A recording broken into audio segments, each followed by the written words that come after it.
네, 정국해법을 모색한다. 네, 이 시간에는 허성우 국가디자인연구소 이사장, 최일병 전 민주당 의원 두 분과 함께하겠습니다. 어서 오십시오. 예. 이 청와대 오자회동 전에도 뭐 그렇게 크게 기대하기 어렵다는 이 전문가들 진단이 많이 있었습니다. 막상 청와대 오자회동 1시간 50분에 걸쳐서 이루어졌는데 성과 없이 끝난 것 같습니다. 그리고 상황이 청와대 오자회동 이전과 달라지지 않았다 또는 더 악화되고 있다 뭐 이런 얘기까지 나오고 있습니다. 두 분은 청와대 오자회동 어떻게 평가하시는지요? 예, 허성우 이사장. 뭐 패자도 승자도 없지만은 그래도 박근혜 대통령이 문재인 대표를 일정 부분 정치적으로 좀 구해줬다.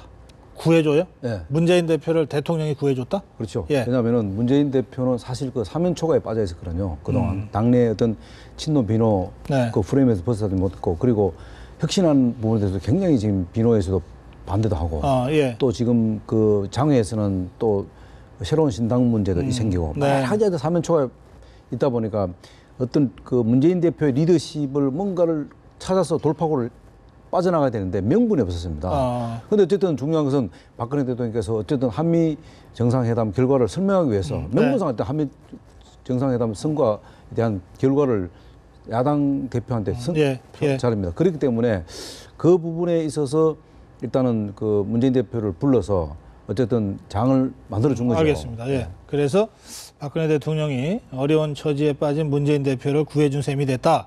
이런 평가를 결과적으로 하시네요. 그렇게 됐죠. 최일병 의원. 저는 여야 회동 그러면은 국민적 관심사인 민생 문제라든가 국회 현안 문제, 예산 문제라든가 FTA 네. 이런 것들 가지고 논의를 먼저 쉽게 풀어나가고 그 다음에 참 민감한 문제를 나중에 다뤘으면 그나마 성과가 좀 있었을 것 같은데 네. 언론을 통해서 본 걸로 보는 맹탕 만남 또 목리 만남 이렇게 평가할 수밖에 없습니다. 네. 승자도 패자도 없는 게 아니라 나는 패자만 있다 이렇게 평가를 할 수밖에 없습니다. 그 회담 오자회동을 마치고 나서 이 네 사람이 각각 뭐 언론에다가 자기들이 느낀 얘기들을 했어요. 문재인 대표는 이렇게 얘기했습니다. 한마디로 왜 보자고 했는지 알 수 없는 회동이었다. 거대한 절벽에 마주한 것 같은 암담함을 느꼈다. 이게 제1야당 대표가 대통령과 만나서 이런 느낌을 받고 돌아 나왔다면 이거 참 이 뭐 여야를 떠나서 우리 정치를 위해서 참으로 걱정스러운 상황 아닙니까? 진짜 어떻게 보셨습니까, 최 의원님? 여야 관계없이 예. 아주 정말로 국민들에게 절망적인 표현입니다. 예. 어떻게 여야 지도부가 만나서 절벽이니 절망이니 이런 말을 씁니까? 자기 지도력이 부족한 걸 민낯을 내놓은 거예요.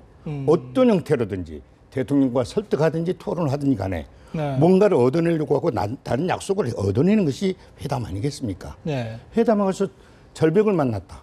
이건 야당 대표로서 정말 할 수밖에 없었다면 네. 우리 현실이 너무 참담한 것이고 예. 그 야당 지도자의 능력 부족이었다면 그가 책임져야 될 부분이에요. 그 말에 대해서 책임져야죠. 하여튼 너무 뭐 안 됐습니다. 이 표현이 네.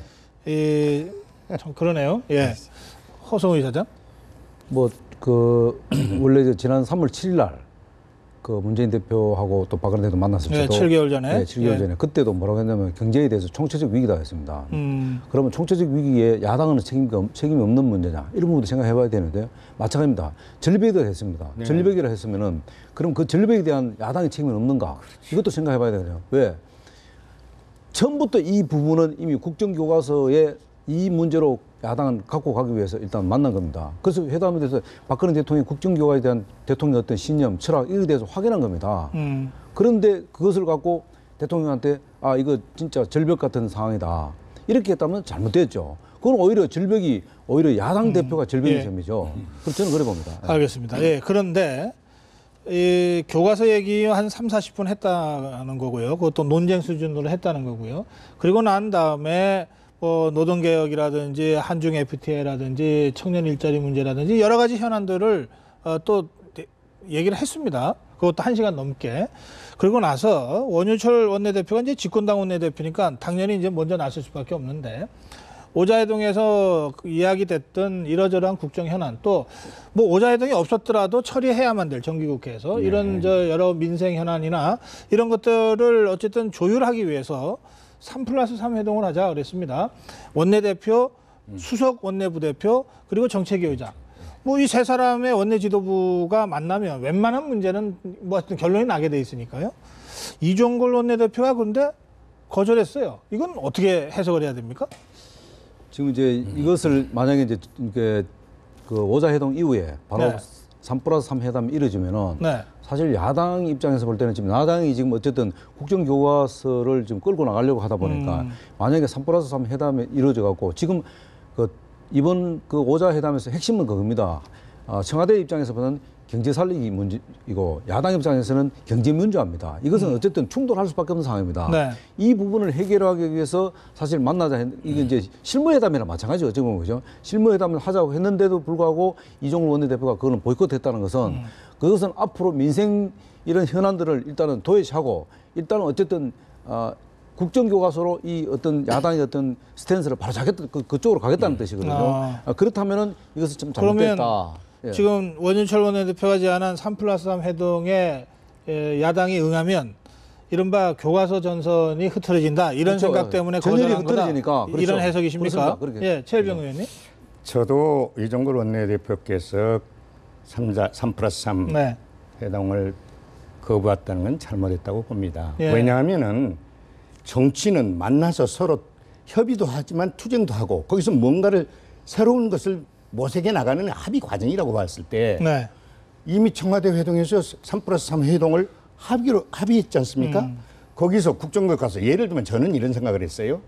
국정교과서 문제가 있다. 야당에서 그 주장을 하려면 지금 현재 거민적인 문제가 있기 때문에 국정화로 가려고 하는 여당이나 청와대 입장에 대해서 그럼 문제가 되는 거민정부터 다시 우리가 제도를 개선하는 방법은 없는가? 네. 원천적인 시발점을 다시 해가지고 검토해 나가면 되는 문제인데 국정은 무조건 반대다 하고 크게 치고 나가니까 밑에 협의할 과제를 전부 뭉개고 있는 거죠. 예. 만나야 됩니다. 안 만나는 건 정치가 아니죠. 정치를 안 하겠다는 겁니까? 그건 잘못됐다. 이렇게 봅니다.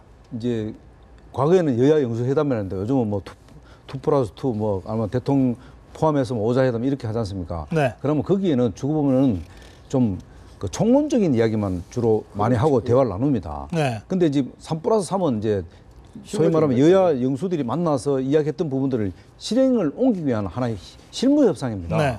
그 실무 협상을 안 하겠다는 것 자체가 뭐냐면은 일단 대통령과의 만남 자체를 일단은 원점으로 돌리겠다는 겁니다. 예. 그러면 앞으로 그러면 여야 관계가 어떻게 되겠습니까? 불보듯 뻔하다는 거죠. 예. 알겠습니다. 예. 이 문재인 대표가 오자회동 바로 다음 날인 오늘 대구로 달려갔습니다. 이 교과서 국정교과서 반대 서명운동 차 달려간 겁니다. 그 문재인 대표의 행보는 어떻게 보십니까? 풀무지에 가신 것 자체는 용기가 상당히 가상타고 보기는 봅니다. 네. 무슨 뜻으로 가셨을까? 저도 아직 문 대표님은 말씀을 정확하게 못 들어서 알 수가 없으나 그건 조금 행보가 좀 이해하기 어려운 부분이 많이 있어요. 이 대구에서 대구에서 뭐 역사학자들 만나고 네. 또 뭐 서명운동하고 이런 것이 왜 대구에서 출발해야 되는지도 이해가 안 가고. 문재인 대표의 발언 중에는 네.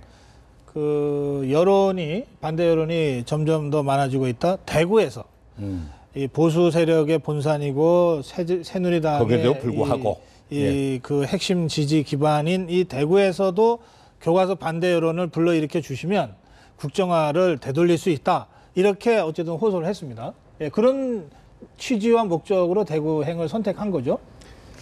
그런데 혹시 제가 걱정하는 거는 네.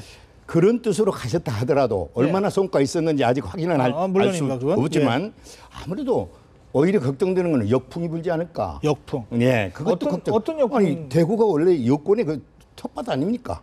예. 야당 대표가 어떤 제대로 된 준비나 이런 것도 없이 거기를 방문했다? 그거는 나는 그렇게 성산이 있다고 보지는 않습니다. 자기의 정치적인 행보로만 보이는 것이죠. TK 지역에서 활동하시니까 이 TK 민심 동향이 어떻게 움직이는지 상당히 중요한 것 같아요. 현장 분위기 좀 전해 주시고요. TK 민심이라는 것은 결국 박근혜 대통령이 어떻게 움직임에 따라서 달라지는 게 그거는 어쩔 수 없는 겁니다. 그리고 박근혜 대통령이 어떤 방향으로 가느냐에 따라서 TK 민심은 움직이게 되어 있습니다. 네네. 뭐 심지어 오죽하면은 아무리 대통령이 잘해도 오죽했으면 대통령이 저렇게 화를 냈을까 이렇게 받아들이는 게 특히 민심입니다. 그건 어쩔 수 없는 겁니다. 그러다 보니까 문재인 대표 입장에서 볼 때는 적지에 뛰어가서 거기서 뭔가를 좀 이렇게 변화를 일으키려 하는데 사실 그게 쉽지 않습니다. 그래서 다시 뭐 부산으로 가는데 역시 마찬가지입니다. 제가 아까 말씀드린 게 박근혜 대통령과의 이 오자회동이 없듯하면 네. 대구로 갈 수가 없는 상황입니다. 오자회동을 하니까 대구로 갈 수 있는 길이 열린 겁니다. 그런데 문제는 뭐냐면 대구 가서 그 의회 행보가 중요한데 만약에 대구 가서 거기서 뭐 다시 서울로 와서 촛불 시위로 연결돼서 전교조가 개입이 됐다. 그럼 전교조가 학생들을 데리고 밖으로 뛰어났다. 이렇게 됐으면은 결국은 이거는 역풍을 맞을 수 없다. 과연 이게 문재인 대표한테 도움이 되겠냐는 부분이죠. 제가 볼 때는 도움이 안 된다. 그리고 문재인 대표가 원하는 만큼 대구 경북 소위 말하면 알겠습니다. 경북에서 그런 그 문재인 대표의 의견을 동조하는 어떤 입장이 그렇게 많지 않을 거다는 거죠. 예. 알겠습니다. 자, 문재인 대표가 하여튼 지금 하고 있는 행보가 역풍을 불러올 수도 있다라고 하는 말씀 두 분이 하셨는데 그런가 하면 사실은 그 청와대 오자회동 이전부터 새정치민주연합 내부 상황이 매우 심각한 것으로 보입니다. 그러니까 79명의 의원이 연판장에 소명을 한 거 아닙니까? 혁신위가 발의하고 중앙위 거쳐서 당론호까지 채택한 이 공천 룰에 대해서 전면으로 부정하는 이 연판장에 79명의 국회의원이 서명을 했습니다. 이거 상황을 어떻게 보십니까, 최 의원님? 지금 현재 뭐 새정치연합의 사항을 내부 사항을 저도 잘 모르기는 합니다. 네. 그러나 새정치연합의 혁신위원회가 가동해서 지금까지 상황은 국민들한테 어떤 감동도 주지 못했기 때문에 내부의 분란은 당연한 수순이고 그 분란에 의해서 물론 친노와 비노가 앞으로 잠재적으로 지금 싸움을 잠시 중단하고 있죠. 큰 전선이 열려서 이 전선만 가라앉으면 그 분란이 다시 튀어나올 겁니다. 그래서 나는 아주 심각하게 이게 분열된다 이렇게 보는 거죠. 분열된다. 아니 근데 그 신당은 언제 만드는 거예요? 신당이 지금 쉰당이 될지 모르겠습니다. 지금 걱정인데 신당에 대해서 한 말씀 내가 하나 아니 할 수 그러니까 없는데 제가 추가로 질문드리면 예. 아니 천정배 의원이 신당 만들겠다고 탈당한 거 아닙니까? 그렇습니다. 근데 뭐 엊그제는 문재인 대표하고 손잡고 뭐 신촌에서 교과서 연대 투쟁했단 말이에요. 그래서 예. 신당을 포기한 건지 아니면 그냥 교과서 국면에서는 야당으로서 연대하고 신당은 신당대로 하는 건지를 좀 분명히 설명해 주세요. 저도 지금 천정부 의원한테 질문을 못 던졌는데 마침 앵커님께서 말씀하신 질문을 제가 던지고 싶습니다. 아 그래요? 예, 지금 신당을 제대로 할 것이냐 예. 아니면 정말 연대에서 다시 구당으로 돌아갈 거냐 묻고 싶은 심정입니다. 뭐냐 지금 세 갈래 네 갈래 나와 있지 않습니까? 네, 야권에 지금 단일 정당 그렇죠. 단일 대외 예. 정당을 신당을 만들어 달라는 게 호남 민심이고 국민의 민심이라고 본다면 네. 천정배 의원의 행보는 너무나 미지근하다. 이것이 현재 나쁜 여론을 형성하고 있습니다. 그래서 제발 하루빨리 3명이든 4명이든 4갈래든 3갈래든 다 합쳐서 네. 다시 구체적으로 이야기하겠습니다. 박준영 지사, 박주선 의원이 의원. 탈당했죠. 예. 천정배 의원. 그 세 분이 지금 당장 만나야 돼요. 만나서 단일 대화로 어떤 신당을 만들 것인가를 논의를 하는 것을 국민 앞에 보여줘야지. 각자 자기 딴 계산을 하고 있어요, 모두. 박준영 이게 있을 수 없어요. 지사와 네. 박주선 의원은 함께 하겠다고 이 얘기는 하고 있습니다. 공식적으로 선언을 예, 했어요. 예. 천정배 의원이 지금 아직 그 손을 같이 안 잡고 있는 예. 상태고. 오늘 뉴스에 보니까 박준영 지사는 29일 날 발기인 대회를 하겠다. 이렇게까지 나와 있는데 예. 천정배 의원 쪽이나 박주선 의원 쪽에 제가 아직 답이 콜이 없습니다. 협의가 없습니다. 알겠습니다. 참 예. 답답합니다. 어떻게 보세요? 자칫하면 용두사미가 될 가능성이 높다. 신당이? 신당이. 예. 왜냐하면 신당이 지금 만들어질 수 있는 여건이 전혀 지금 그 환경이 조성 안 되겠다는 겁니다. 특히 가장 중요한 것은 인물들이 지금 전혀 보이질 않다는 거죠. 네. 그러다 거기다가 또 전국 상황이 그렇게 신당에 유리할 만큼 녹록하지 않는 것 같습니다. 특히 문재인 대표가 지금 국정화 문제를 이슈를 들고 나오기 때문에 거기에 블랙홀이 빠져있기 때문에 신당에 아무도 관심을 갖지 않습니다. 지금. 그러면 문재인 대표가 이번 연판장만 잘 수습하면 밖에서 신당 만들어지지도 않을 거고 그러면 다시 하나의 야권의 리더로 다시 서게 되는 겁니까? 근데 문제는 말이죠. 예. 지금 아까 지금 그 말씀하셨습니다만 76명이 79명. 79명이 지금 예, 연판장에 서명했지 서명했습니다. 않습니까? 이게 굉장히 중요한 이제 터닝 포인트가 될 가능성이 높다. 왜냐하면은 어쨌든 지금 76명이 서명했다는 것은 결국은 뭐냐면 혁신이 안에 대해서 반대하겠다는 겁니다. 예. 20% 컷오프에 본인들이 들어갈 수 있다고 불안감을 느끼기 때문에 네네. 이 사항을 문재인 대표가 어떻게 설득하고 어떻게 극복하느냐에 따라서 문재인 대표는 이 국정화 문제하고 이 두 개를만 해결한다면 알겠습니다. 예. 본인이 지도력은 어느 정도 커버가 될 것으로 봅니다. 그래서 문재인 대표가 이 부분에서 정치적 양보를 할 수도 있다 이런 얘기도 나오던데 어떻게 보십니까? 제가 보기에는 그럼에도 불구하고 예.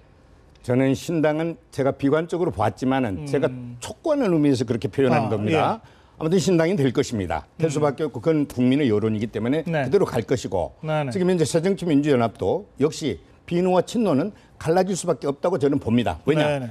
근본적으로 같이 갈 수 없는 과정을 지금까지 계속 겪고 왔지 않습니까? 예. 이번에 무슨 봉합한다 해서 봉합이 될 그런 분위기는 아니다. 저는 알겠습니다. 그렇게 진단을 합니다. 이제 역사교과서 국정화 논란이 이 블랙홀처럼 모든 정치 이슈를 빨아들이고 있는 것으로 보입니다. 그러나 오늘 두 분께서 분석하신 대로 야권의 이 공천률을 둘러싼 내용 그리고 신당 움직임은 여전히 그것대로 작동되고 있다. 그럼요. 예, 그래서 이 역사교과서 문제와 동시에 그 정치권 바닥에서 벌어지고 있는 이런 움직임에 대해서도 저희들이 좀 계속 좀 관심을 갖고 지켜봐야 될 것 같습니다. 예. 예, 오늘 두 분 말씀은 여기서 마무리해야 되겠습니다. 말씀 잘 들었습니다. 고맙습니다. 예.